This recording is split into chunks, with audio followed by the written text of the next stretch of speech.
Okay.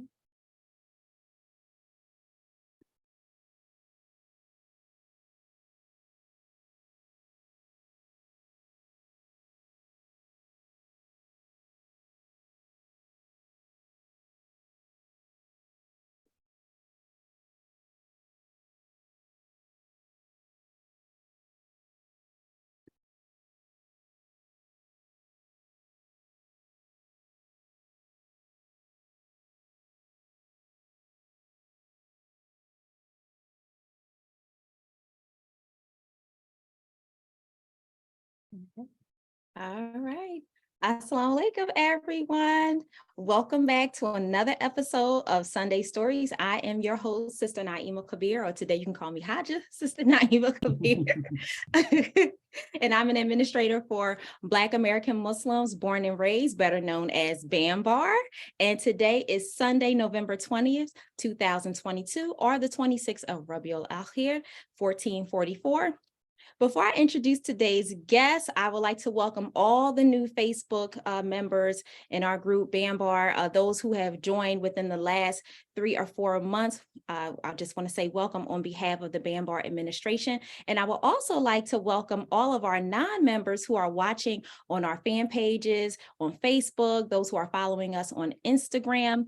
Sunday Stories, as well as our Black Pioneer series that airs in February, is a part of our exclusive oral history program that BAMBAR facilitates. And those two programs focuses on Islam and Black America as told by the people who actually lived it. And if you want to catch up on previous episodes, please subscribe to our YouTube channel, our brand new YouTube channel. We have several episodes of Sunday Stories and our Black Pioneer series, and also hit that notification bell on YouTube so you can stay abreast of any new uploads. So without any further ado, I want to introduce, we got a pioneer up in the building today, y'all. We got a pillar of the community up in the building here today, y'all. This is Sister Hajjah K. Mustafa. She is the editor of the Muslim Journal and has been since 1989. She still serves in that role, as well as a professor at, is it Tougaloo? Tougaloo, that's right. That's right, HBCU of all. HBCU. Assalamu alaikum, Sister Aisha. Well, alaikum assalam, ma'am, and thank you so very much for having me. You know what they say is that this basically means that the front row of the fence just moved up. Before I would be sitting behind so many great pioneers. So evidently the row with Allah's blessings, and may Allah receive them well for all of their sacrifices. So the rows are moving up a little bit. Thank you so much for coming on and agreeing to appear on our particular program. I reached out to you in August. A lot of people don't know this. I reached out to Aisha in August to ask her to appear as a guest for a very specific topic, and that is to commemorate the 45th anniversary of what was then the largest American delegation to ever go to Hajj. And before we get into, I just want to tell you where this came from. In July, shortly before Eid al-Adha, BAMBAR hosted a live program called Hajjah Hangout. And I just want to give a shout out to Sister Shahida Salam, Sister Shahida Sharif, and as well as the founders of Girls Gone Hajj, my Hajj sisters. They actually appeared on the program, and we were discussing Hajj and their Hajj, and they went into some of their parents' pilgrimages that they had made, and they had mentioned the 1977 Hajj and how it was the largest American delegation at that time. And I was like, wow, nobody's talking about this. Is not only Black Muslim history, but American Muslim history, and we should be discussing this. And I said 1977 to 2022, that's 45 years. So I went and I looked up the dates for Hajj. And for those of you who are watching who are not Muslims, Hajj is the 5th and final pillar of Islam. It is a duty for those of us who can physically and financially to perform the pilgrimage to Allah's house. And it is a series of rites that are performed over actually 5 days. And so it is a blessing to be able to go. It is not something that every Muslim is able to do in their lifetime. And that's why it's not necessarily mandatory, but it is mandatory for those of us who can. And so when they were discussing it, I said, well, let me look at the dates of Hajj. Hajj usually it begins on the 8th of Dhul Hijjah. And I looked it up and I said, November 19th, 1977. I said, oh, we got to do a program around this time so we can commemorate this. And so today is November 20th, which is actually the 45th anniversary of you all standing on Arafat, which is the 9th day of Dhul Hijjah. So today is a very special day, not only for the Black Muslim community, but for the American Muslim community. May Allah reward all of those who have performed Hajj in 1977 and the years before and the years after. May Allah accept your Hajj, and may Allah open up his door for Hajj for all those who want to go, inshallah. Praise be to Allah. Now, Sister Aisha, I got to ask you, before we get into the Hajj, we have to start from the beginning. Can you discuss a little bit about your upbringing and what brought you, or what made you interested in the Nation of Islam? Well, praise be to Allah. I'm going to start a little bit from the beginning. I won't go way back, but I'll try to put it in context. You know, I was born and raised in Mississippi, you know, and for Mississippians, we always say, welcome to ground zero. So basically, I was born in ground zero. And in my upbringing, there were no Muslims. You know, my family was staunch Christians. You know, I mean, these were people who lived the Bible. You know, they read the Bible, they lived the Bible, they went to church. And it was 8 of us, my mother and father and the 8 siblings. Fast forward on, I went to school at a boarding school here in Mississippi called Piney Woods Boarding School. And from Piney Woods, I went to Bucknell University in Lewisburg, Pennsylvania. Talking about culture shock. I went where it was literally, when I grew up, we thought African Americans were 50% of the population. That's how plentiful we were. You know, there was no such thing as 12, 13%. We were everywhere. And when I went to Lewisburg, Pennsylvania, they were trying to integrate and bring Black students up. And I actually spoke to white students who said they had never spoke to a Black person before. You know, so it was a little bit of culture shock. And in my studies, I had an independent semester of study. And one of my professors, who were all white, handed me the book Black Muslims, written by Sierra Lincoln. Dr. Sierra Lincoln was at one of the major African-American institutions. So I read that book, and it was my first introduction to Muslims, period, as well as the Black Muslim movement.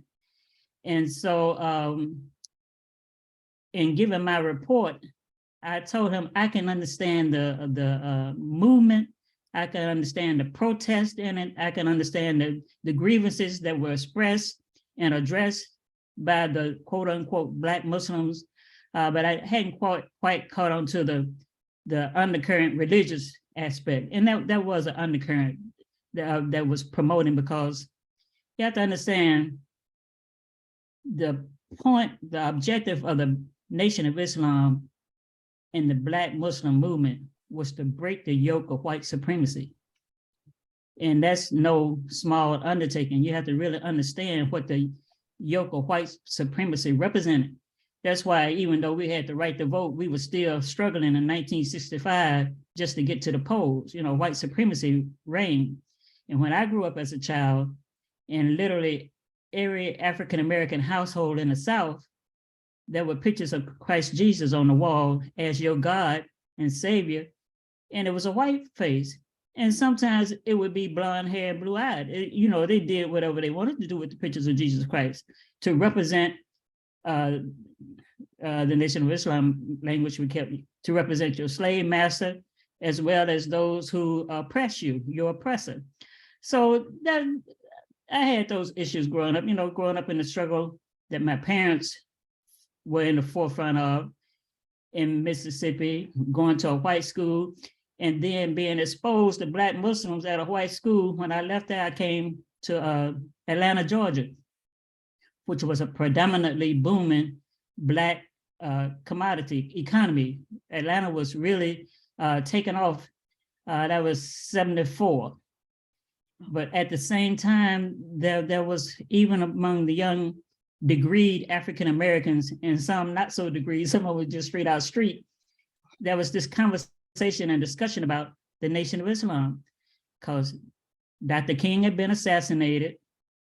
So the nonviolent aspect of the movement was kind of in question. The most nonviolent man in the movement, and you kill him. So what are we gonna do now? And so everybody was very race conscious. In the movement, the Black Panthers had been emaciated. So a lot of African Americans with degrees and without degrees started looking at the Nation of Islam and said, well, maybe that's a shot. And so I went to the first temple meeting in Atlanta, Georgia, and sitting there, the minister there, we used to call him, his nickname was Big Red, because he was a tall, light-skinned African American. And if you were really light-skinned and boisterous, where you had color in your face, you were always nicknamed Red. Light-skinned African Americans had the nickname Red. So he was Big Red. And that was our Rahman, Minister Rahman. Also, Minister Rahman was at one time one of the managers of Muhammad Ali. But Minister Rahman was speaking, and we sitting there as new interested people. We hadn't converted yet. We were just interested, sitting on the front row. They put us all on the front row. And he looked at us and he said, consider today the first day of the rest of your life. And that kind of hit a nerve. You mean I can have a new beginning, I can have a new start? And it's nothing new in religion to say that, because there's always the born again this and the born again that. But within the context of the Nation of Islam, he looked at us and he said, consider this the first day of the rest of your life. And from that day on, I never left. And I was 25 years old in Atlanta. The Nation of Islam was going into its transition at the time, because the Honorable Elijah Muhammad had passed. The new leadership had already shifted to his son, Warith Deen Mohammed. And Warith Deen Mohammed had already begun to make changes within the movement itself, within the structure of the Nation of Islam. And so one of the things he did was he sent out for new people to come to Chicago. It was kind of like breaking up the old school and bringing in new blood, basically. And so in that process, I got a job out of Atlanta going to Chicago to work at Temple, still called Temple No. 2. And from that, at 25 years old, I was in Chicago. And one of my first jobs, and people that say, they look at me strange, I said, one of the first and best jobs I ever had was a transcriber. And they say, now you just went through 4 years of school and you go say your best job is transcribing. I said, yeah, I was transcribing the lectures of Imam Warith Deen Mohammed that he was using to create what he called Imam's kits.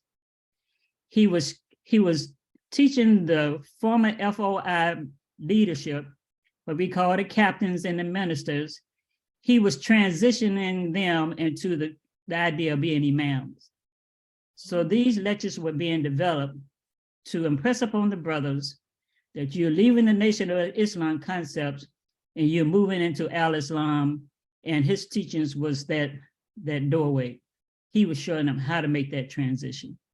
And so that was one of the best opportunities for me. I say it was the best education I could have had.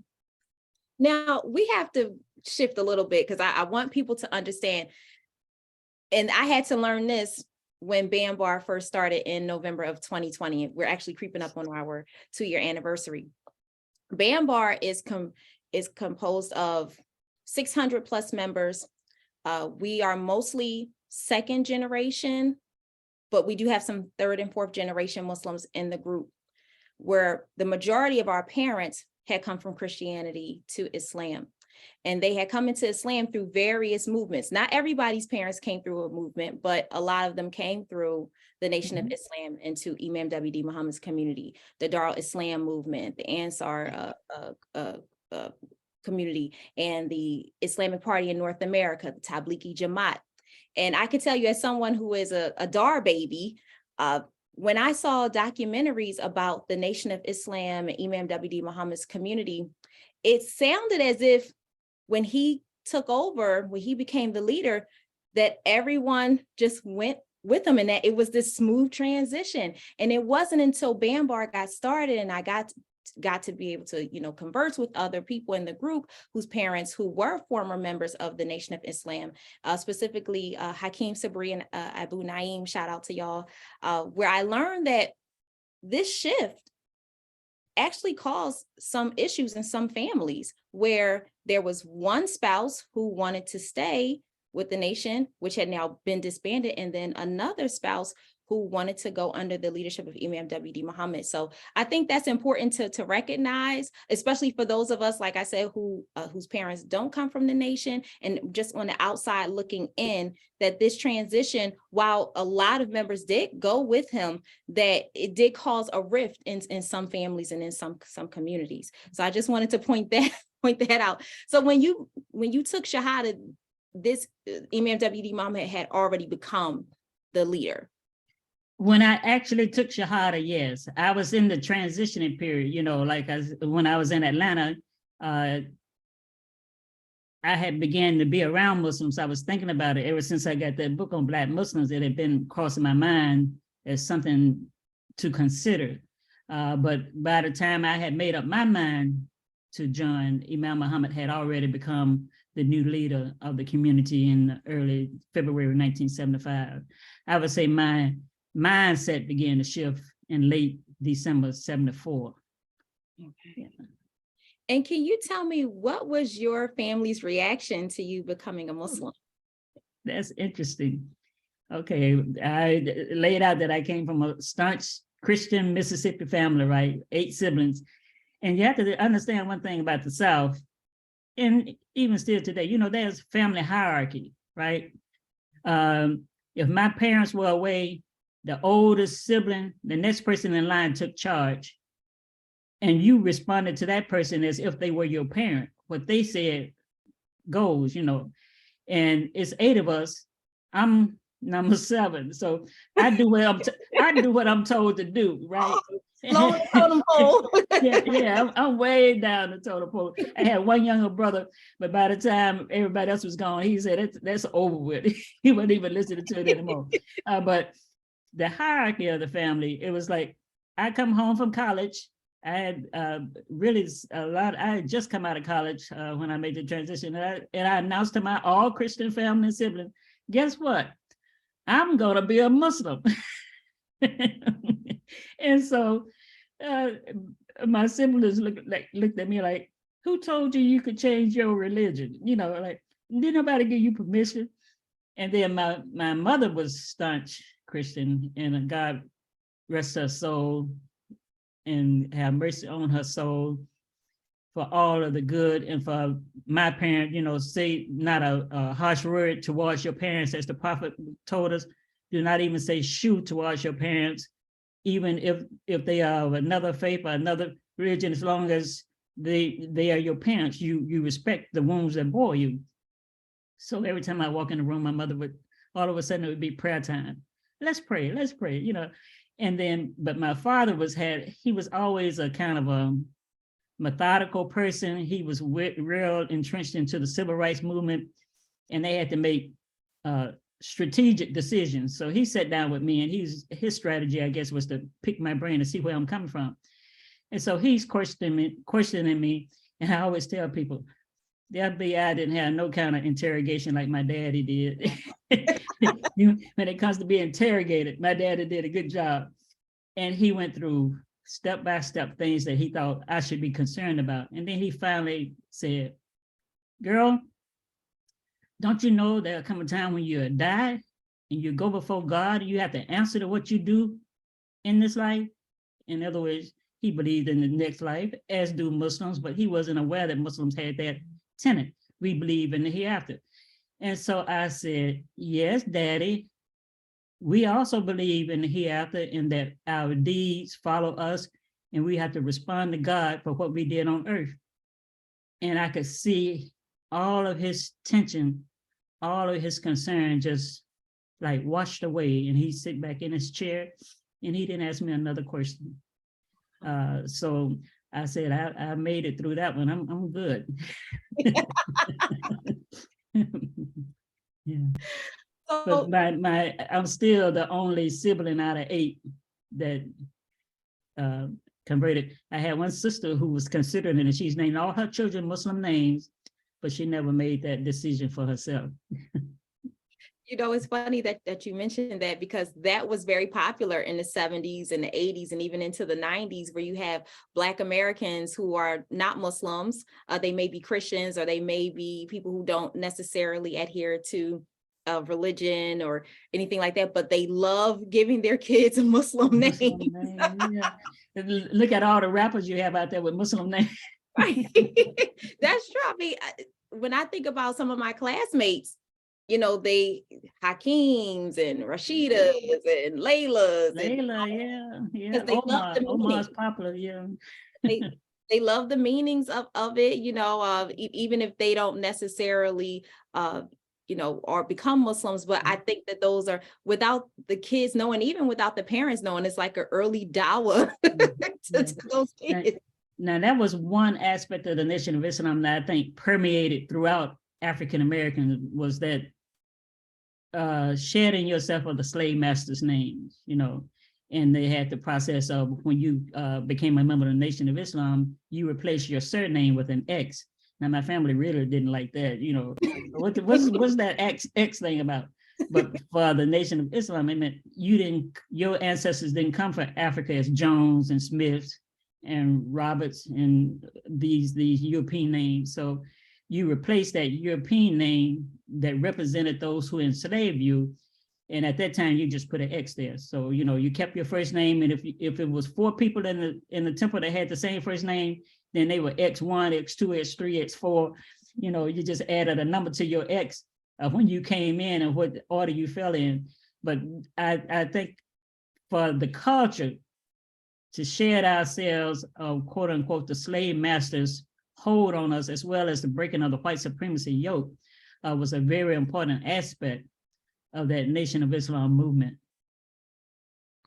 We definitely had a conversation about that when BAMBAR first began. It wasn't, I won't call it a heated discussion, but many of us whose parents weren't in the nation also changed their surnames legally. Mm-hmm. And some of them didn't, but they gave their children new surnames. And that was to reflect our servitude, not to our slave masters here in this dunya, but our real slave master, who is Allah subhanahu wa ta'ala. So you have, the Abdul Shaheeds and Abdul Rahmans and Abdul Kabirs, and it's so yeah. Those of you who are in the group, you all remember that discussion. Yeah. Yes, indeed. So when did you first get word about the Hajj? And I'm asking because I'm so fascinated by how many people Imam Warith Deen Mohammed, may Allah have mercy on him, was able to get to go to Hajj with him. And this is before social media.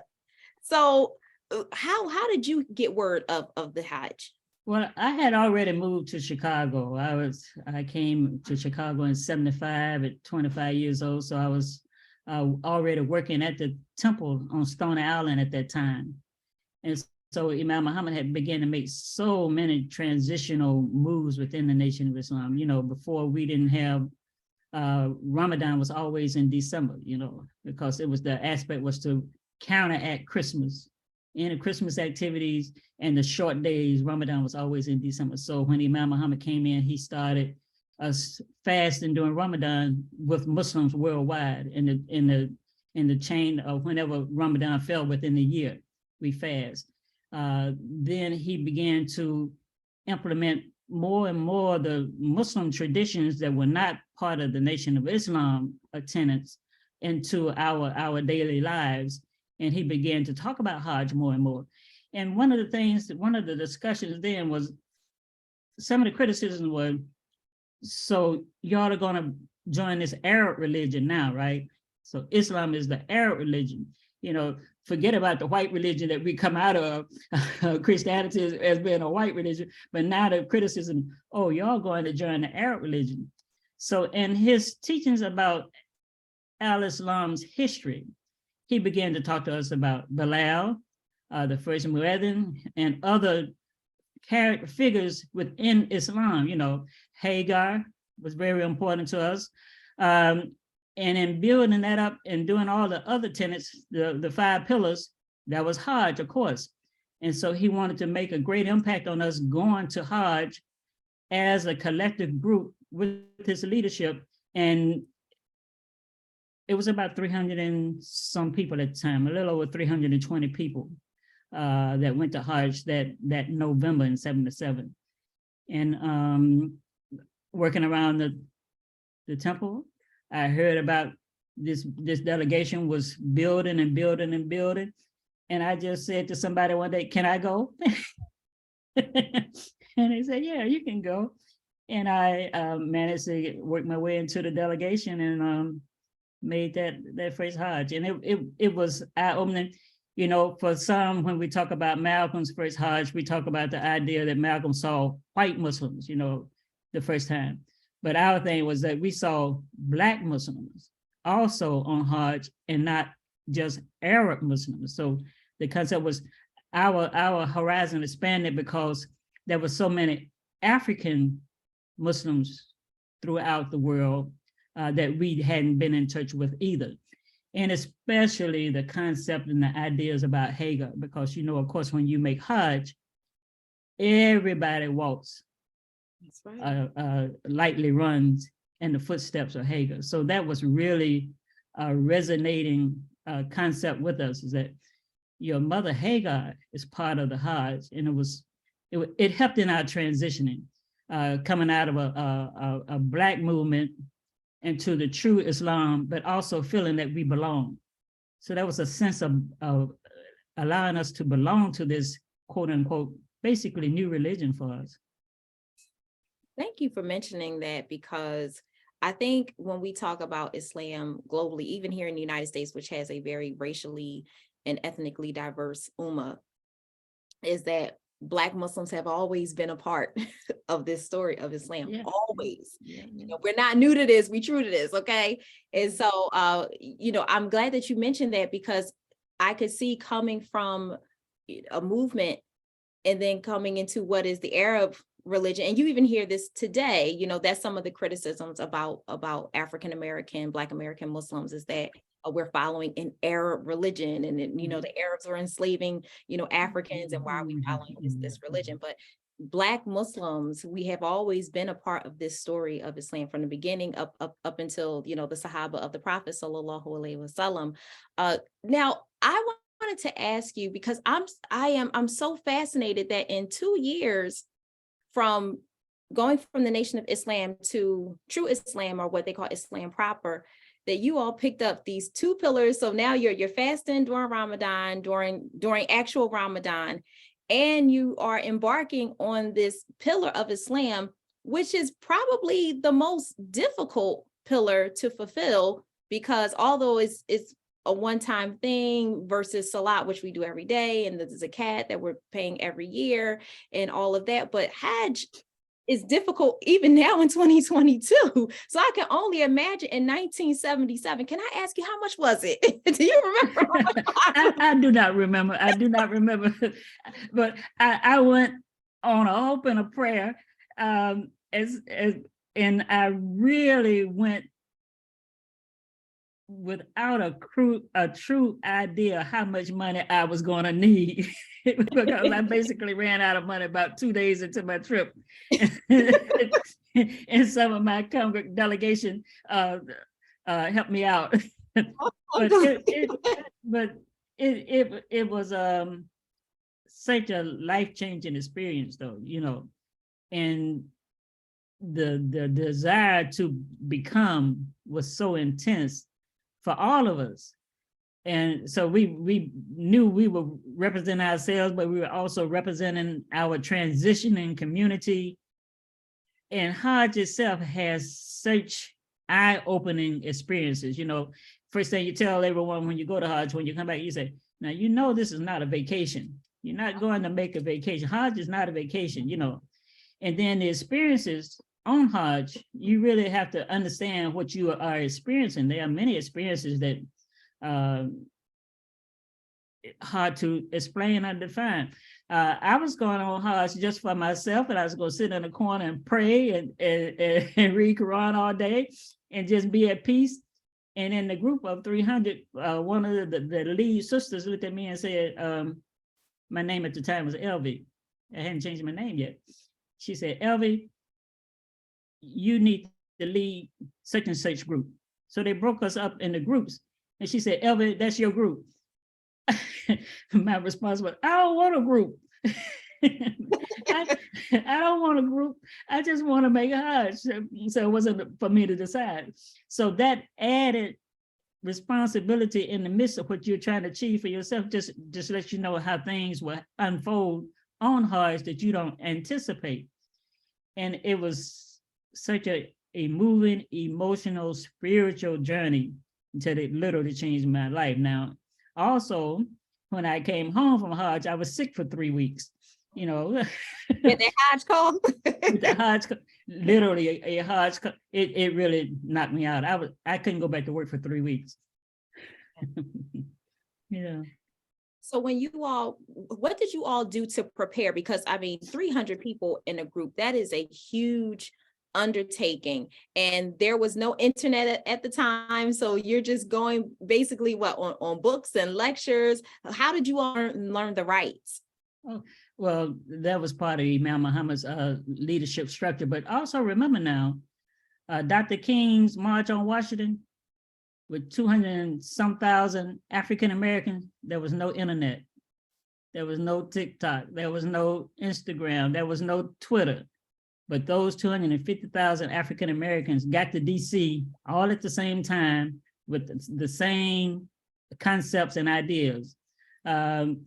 This was a little bit of a smaller task within the nation itself. Now, the nation did have good structure. We had a beautiful structured program in getting the word out. You know, the line of communication in the nation was spectacular to get the word out. So that wasn't a problem for us. We had the newspaper. Then we would still have the Muhammad Speaks. We are the successor to the Muhammad Speaks in the Muslim Journal. But that organization within the Nation of Islam could move things. You know, you can move messages, you can move products, all over this country, and it was easy for them to get that done. It just, what message do you want us to move, and we'll move it. MashaAllah. So what you all are seeing right now on your screen is an actual photo of Imam Warith Deen Mohammed. May Allah have mercy on him. At your bottom right, he is second to bottom right. And these are some of the delegates, the American delegation who also went with him. So this photo is 45 years old. I know that we have some brothers and sisters who are watching live with us. If you or your parent or a sibling or someone made Hajj with Imam Warith Deen Mohammed in 1977, please comment down below. Please let us know. We would love to reach out to you. We would love to hear from you. Sister Aisha, can you tell me a little bit about this photo? Do you recognize anyone else other than Imam Warith Deen Mohammed? Yes, well, I always, we were good on security, right? I recognize the security brother standing up right behind Imam Muhammad, right behind him. He always has the fruit of Islam, therefore, they were still in that frame. So the security brothers always stood out to me, because whenever you mill around and get too close, they would tell you, move it on, sister, keep moving. But what this photo reminded me also, I remember the conditions that we were in. When we went to Hajj, it was no 5-star hotels all around the Kaaba in the vicinity. There were no fast food restaurants for you to dart out to. I think we ate yogurt for the whole time, yogurt and camel meat or something for the whole time we were there. And when you were at the Kaaba, you could look out and see the mountainside. You saw the stars at night. You saw it was rough. And some people say, well, that's what Hajj. Remember, Hajj is not a vacation.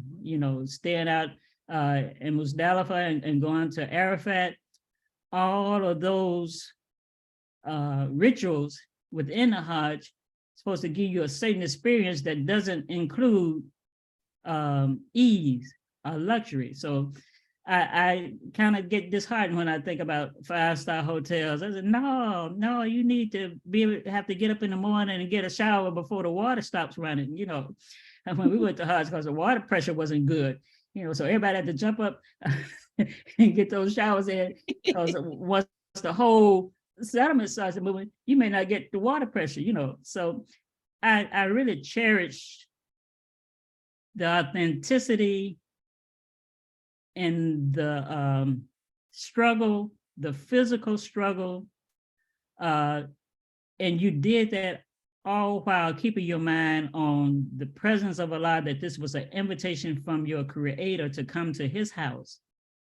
And those who had come before you, you know, the station of Abraham and Hagar, and going around the Kaaba as being the first house inviting you from Allah. So, and the black stone. So everything was so intense in terms of why you were there and not what your amenities are going to be.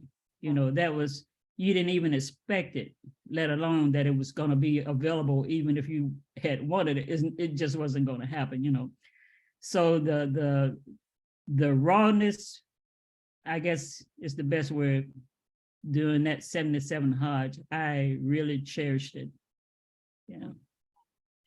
Now, you talked a little bit about your parents, and particularly your father, and how, you know, they were receptive to, you know, to you becoming a Muslim, especially after you talked about the hereafter. But Hajj is a different kind of story. You know, some parents can accept, okay, you know, they changing their religion, but you telling me you going off to some strange land for a week or 2 or 3, and are they receptive to that? Well, my parents didn't say too much, but my brothers did. Basically, one of them asked me, "Do you have insurance? You doing all these things? Did you take out any insurance on you?" So they just came to you. You sure you know where you're going or what you're doing? But at that time, as I had become a member of the Nation of Islam, you knew not to ask for permission from too many people outside of the Nation of Islam. So I knew they were there if I had needed them. They would have responded to my needs. But when it came to movements and making decisions, you kind of went with the inner flow of the Nation of Islam. And how did you explain to those non-Muslim friends and family what the Hajj is? The way it was explained to us by Imam Muhammad is the universality of humanity. This is your universal connection beyond your nationalities. You know, we define ourselves by where we come from and what block you lived on, and even your economic status. But when you go to Hajj, you're stripped down to a piece of fabric. The brothers with no seams, you know, and if you go into the Hajj rites, you have to fall in where you fit. You don't have the right to move up in front of anyone, move someone out the way so that the prince or the king or the queen or the princess can move upward. So Hajj was a equalizer for humanity, and that was the experience that you had, and that was the experience that you would bring back with you. That all these other things that we do in life that defines us and give us a certain category to fit in, but when you go before God, you're stripped of all those definitions and titles, and this is the way God sees you. You're just in a seamless piece of cloth. And what is your most memorable story of Hajj? Because, you know, if you go on Hajj, anybody who's ever made Hajj, you come back with dozens of stories. So which one was the most memorable for you? Well, you know, the other thing about Hajj was that at that time you were not allowed to have cameras. You know, they would take your cameras from you if you had a camera, but then, and you didn't have a cell phone. So all the people that make Hajj now and come back with all this great footage and everything is really great. But for us, it really was just the personal experience, the spiritual experience. I felt like, for me, Hajj was like walking through a thickness. It was like the faith was so thick you could feel it. It was like you could stick your hand through it. And it was, for me, it was that spiritual climate and condensed environment that I knew I was somewhere different from anywhere else on the planet. I just, you knew you were at God's house and at his invitation. So it was just a spiritual experience that stayed with me. And of course, I made Umrah several times, but I want to go back to Hajj, and we were looking at it and really disappointed that the Saudis had cut off the age at 65 last Hajj. I can't imagine who did that. I guess a 20-something-year-old. Even they talk about, they defending against COVID or whatever. I said, but the people past 65, Hajj would be once in a lifetime. They don't have too many more opportunities to go, so don't deprive them. And of course, we know people who might have an affliction or illness, making Hajj. People go to Hajj because they know they are dying. Right. They go to make those last rites, and it's so pressing up on them that if they have the one opportunity still to go, please don't put any blocks up to stop them from going. Absolutely. And Allah has really blessed the Black American, African American, Muslim community here, because we've been in Islam 50, 60, 70 years or so. Not as long as, let's say, some of our Arab or Asian brethren, and Allah has blessed so many of us to be able to embark upon the Hajj. I know here in Philadelphia, we have several Hajj send-offs. I know Atlanta have one. My Hajj sisters, shout out to Saida and Hanifa and Farida and Sultana from Girls Going Hajj, who have a send-off up in New Jersey. And so you have so many people who look like you and I, who have been able to receive that invitation and go and fulfill that fifth pillar. What words of encouragement do you have for anybody who's watching, but specifically Black Americans, African Americans, who might be on the fence about going to Hajj? Maybe they feel like they aren't religious enough, or they, some other obstacle that they may have that they feel like is holding them back. What words of encouragement would you give them? Well, Hajj is come as you are. Make your intentions and then see what happens. If we say we believe, then understand that once you made your intentions for Hajj, just wait and see how it unfolds. You'll be surprised what doors open for you, how things fall into place that you really didn't expect to happen that way. So it is the highest spiritual experience that you will have. And also do some preparedness. Like I said, I came back, I was really sick from Hajj. Now we know to build up on your vitamins, do that extra walking to get your physical legs prepared. We went on buses, and I hate the idea of buses now that are stacked behind each other and no movement. It's like hurry up and wait now Hajj, because you got everybody on a bus and the bus is not going anywhere. But when we had to do all the walking, we walked to the places that doing the rituals. So just condition yourself physically. Seniors, elders, start preparing yourself. Do those walks, during the day to prepare yourself for the rigors of Hajj. And know that you are at the invitation of Allah. We are believers.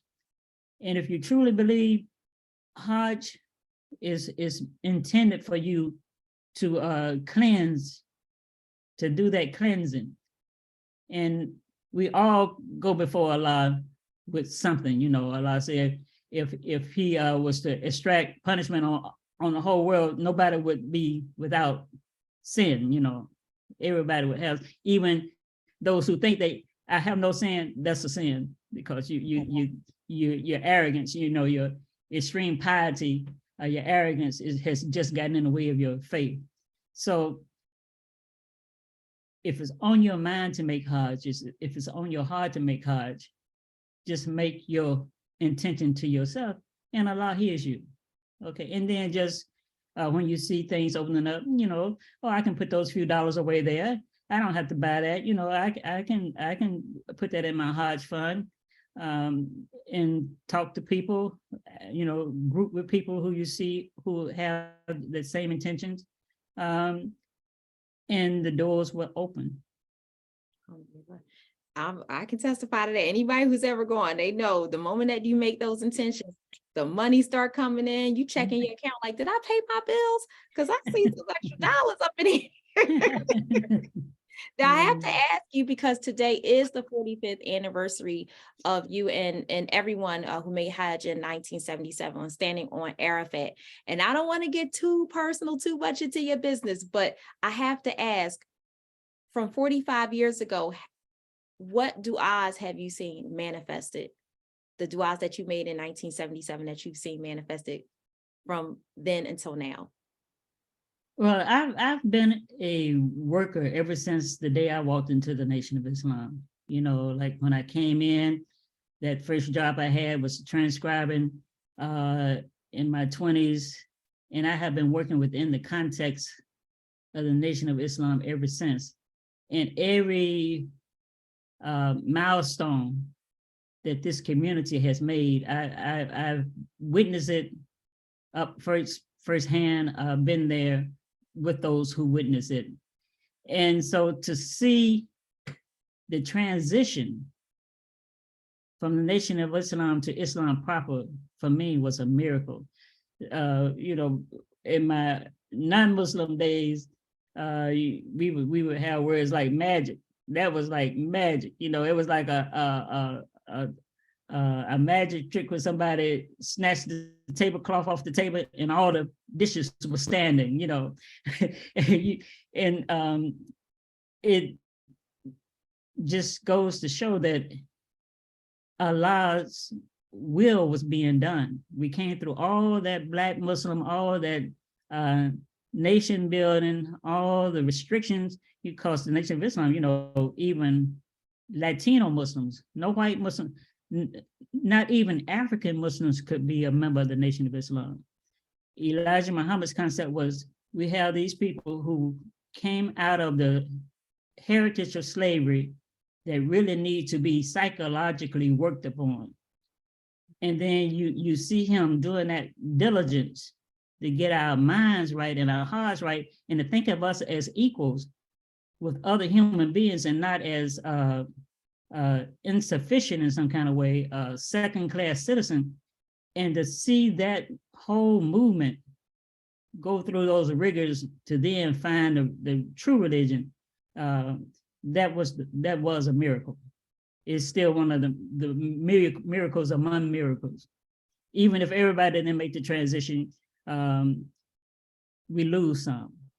Okay, in every battle you lose a few, and may Allah be with them. But for the greater part of the then Nation of Islam membership, they made the transition into Islam, what we start calling as Islam proper. And I have to ask you, what I noticed about, and what was the most impressive to me, is that within these 2 years from coming out of the Nation of Islam to Islam proper, that you all were able to implement these 2 pillars of Islam, like in 2 years. That's extremely impressive, especially, during that time. And so I've always admired Imam W.D. Muhammad's community, and I think a lot of people who aren't a part of that community do as well, because of how efficient you all are and how professional you all are. And so what tips could you give for other Muslim communities, especially other Black Muslim communities, when it comes to that nation building, when it comes to, getting your people together to fulfill, not just fulfill a pillar, but just being more professional and just, I can't even put it into words, because I do look at Imam W.D. Muhammad's community as one of the best Muslim communities that we have in America, not just Black American Muslims, but just one of the best, because of how cohesive you all are. And this is from the outside looking in, you know, and everything. And I'm sure the Muslim Journal has a lot to do with that, because it's distributed nationwide, and you all are able to keep in contact with one another through the Muslim Journal, as well as other media platforms. So what advice could you give for other Black Muslim communities? Honestly, that we have what we need. Even the religion itself, people assume that you have to have a teacher from the Middle East, or you have to have a teacher from the East, or you have to have someone who is a Arabic tongue original to teach you your religion. And we didn't have that delusion or that blockage in our participating in religion and becoming Muslim. Frankly, the Imam Muhammad told us at one time in a lecture, he said, if you're looking for your religion to come from the East, you won't see anything that will impress you. So he, just like his father, that was the concept that he kept in front of us. You're not looking for other people to lead you. You're not looking for other people to interpret your faith for you. Allah will show you what you need, and trust yourselves. And some people say, well, yeah, you need somebody to interpret this for you. You need somebody to tell you how this went, and you need to know the history of so and so and so. We can get that for ourselves also. Not that we don't study history, not that we don't go back and understand what was happening at a particular time, but I don't have to wait for someone else to give me that. So we still had a certain independence and a trust and an understanding of our own abilities. And like the prophet said in his final khutbah, take this message to those who are not here, and perhaps they'll understand it better than you do, you who are sitting here. And so we as African Americans say, we're the farthest post out. This is about as far out from the prophet as you're going to get. And if you give me one portion of the message from the prophet, maybe I would understand it better and how to apply it better than those who were sitting right under the prophet, or those who tried to connect their Islam to a bloodline. And the Muslim world proves it true. We see more turmoil and strife and literally disbelief at what's going on in the Middle East and in the Muslim world. And I don't understand, if you had the book first, why aren't you doing better with it? So to trust that, still trust ourselves, and that yes, Allah can speak to us too. We don't have to have an intercessor. We don't have to have someone to interpret God's words to us. If God is going to speak to you, he can speak to you. And these people who think that, how can you be Muslim if you don't speak Arabic? I said, well, I learned my prayers in Arabic. I know how to pray in Arabic. I know the basic terminology, but you're assuming that God's chosen people are only those with an Arabic tongue, with Arab tongues. And so we still have to defend ourselves and protect ourselves from being subjects to someone else, And we had that fortitude coming out of the nation, and we maintained it under W.D. Muhammad's leadership. And I just want to shout out Bilal Hassan. Thank you so much for sharing the interview. I also want to thank everybody who shared the flyer. I mean, Mukhtar had texted me a couple of days ago and was like, you see how far this has reached? And I said, oh man, I said, I got a lot to live up to with this interview. Because when we started Sunday Stories, it was exclusively for BAMBAR members. And then over time, we began sharing it on our fan page. And now we have the YouTube page. So once she uploads it, it's really just going to be out there. But I want to thank everybody who has shared the flyer, anyone who has shared any event or program from BAMBAR. Again, this is one of 2 oral history projects that we have. I oversee Sunday Stories, and Mukhtar Kennedy oversees the Pioneer series that happens in February. And this is just our way of preserving our history of Islam in Black America, as told by the people who lived it. And those would be those of us, the children who are now adults, as well as our parents who are now the elders, the seniors, the pioneers of the community. And so I just want to thank you, Sister Aisha, so much for agreeing to come on. When I messaged you, I said, I don't know. She's such a busy person. I mean, this is like a pillar of the community. I said, if she says no, I understand. But when I got the message back from you that same day, you were like, sure, no problem. It was such a nice surprise. And then you're right, to lock into that anniversary, that was beautiful.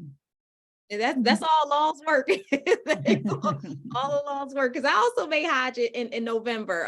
But yeah, it was like maybe around like Thanksgiving time. Yeah. So it was nice. Again, anybody who is watching, if you made Hajj in 1977 with Imam Warith Deen Mohammed, if you have a parent, a sibling, anybody, please let us know in the comments. We would love to talk to you because again, this is a part of our history as Muslims in this country, and we need to preserve it as much as we can. I'm looking to see if there are any more questions before we sign off. And I think we answered everything. Are there any last words that you want to share with our audience, Sister Aisha? I just want to say congratulations to you. Congratulations to this new generation, this stepping forward. I wish you all well. You are the future. You're going to have to take this work forward. Don't be hindered. Express yourselves the way you are. Express yourselves freely. And understand the opportunities that you have right here within the States. Take full advantage of your citizenship. It is yours. It's been paid for already. You know, there were sacrifices, and you can utilize it as a Muslim. You have the right as a Muslim to choose your faith and to move out on your faith. And I'm very excited about what this new generation is going to do and moving forward. And you don't have to wait on anybody to step out. Remember, Dr. King was 30-something years old when he got the Nobel Peace Prize. Malcolm didn't make it out of his 30. Here in Mississippi, we think about the civil rights veterans. Some of them died in their 20s. The freedom riders who came here to secure the right to vote for us, they were students in their 20s. So you don't have to wait on anybody. If you got the motivation, you acquired the knowledge, you got the stamina, and sometimes a little bit of gut within you to do it, just step on out on faith. And congratulations. Thank you so much. Mukhtar and I were talking last week. We talk often because of the work, so much work that we're doing. And I mentioned, I said, our generation, we're not waiting no more. And Mukhtar says, that should be our tagline, BAMBAR, we not waiting no more. The late Congressman John Lewis was 20-something years old when he joined the army of Dr. King. He's 20-something year old boy. He was one of the youngest ones. You know, he was like the kid at the table. Right. But you saw him there. He was at the table. So pull up a chair. You have a right to sit yourselves at the table. Absolutely. And for those of you who are new to BAMBAR, our newest members, as well as those who are fans of BAMBAR, we will be taking a break over the Thanksgiving weekend. And starting in mid-December, we are going to start our pre-Ramadan series. We always have a 100-day countdown to Ramadan. We have some really exciting programs. I don't want to say too much, but we have some really exciting programs that will be leading us all the way up to Ramadan, which is slated to begin March 22nd, 2023, and Allah knows best. I can't wait to get everything finalized and for Mukhtar and the rest of the administration for us to share it with our group members first and then with everyone else. Please keep us in dua. And Sister Aisha, thank you so much. May Allah have mercy on you. May Allah bless you. May Allah continue to bless all of our elders and our pioneers and all of our communities here in the United States and worldwide. And with that, Assalamu alaikum, everyone. Wa alaikum assalam, Naeemah. Thank you.